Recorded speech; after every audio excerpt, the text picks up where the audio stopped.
I'm joined by Robert Montgomery, the CEO of First Maximilian Associates, and Steve Myers, the Managing Director of Praxis Consulting, on behalf of Fintel Sustain. So my first question is to you, Robert. So when it comes to ESG, what's your key message to ICE when it comes to showcasing why adopting these policies will help attract investment capital and a more positive standing in the market? Well, when it comes to sustainability reporting, it's critical for all industry players to get ahead of it, whether you're public or private. There's serious implications with respect to the cost of capital, for example, debt, as well as liquidity from an equity perspective, and it's coming down the tracks like a freight train in Europe and the US in terms of reporting. So it's really critical that it's paid attention to seriously.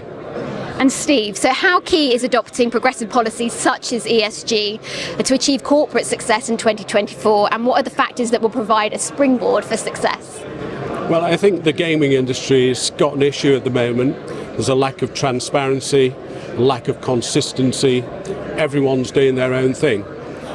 Unlike other industries such as alcohol, which is quite a good parallel, I think, they need to get their act together and they need to start reporting consistently, transparently, and actually using some of the data that we show with Fintel Sustain, because at the end of the day, this will help them in terms of producing the best results and actually make some meaningful differences in terms of, as Robert says, the cost of capital, how they're looked at as an industry, and how they perform in terms of markets around the world. And when it comes to the evolution of ESG for the gambling industry in 2024 and beyond, are we doing enough in the industry to harness this? And are there any companies that stand out to you as the most successful? And how can we do more? We'll start with you, Robert.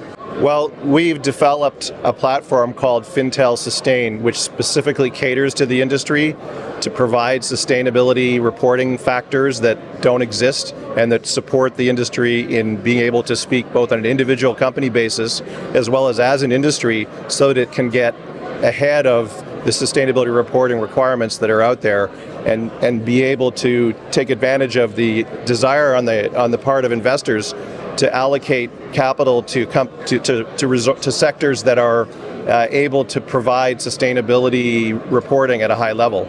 And we think that the gaming industry has a way to go to do that, but can definitely do that. And Steve, how about you? How can we do more? We talk about Fintel Sustain. There's 170 plus data points. These are all publicly listed companies, and we use open source data to actually track and look at them. And it's quite interesting in terms of our first batch of the top 20 companies. We look at land-based, we look at iGaming, and we also look at B2B and B2C companies. And it's interesting the differences between the two and the key findings we get from that. So I think as a ratings and ranking opportunity, it's a good way to go.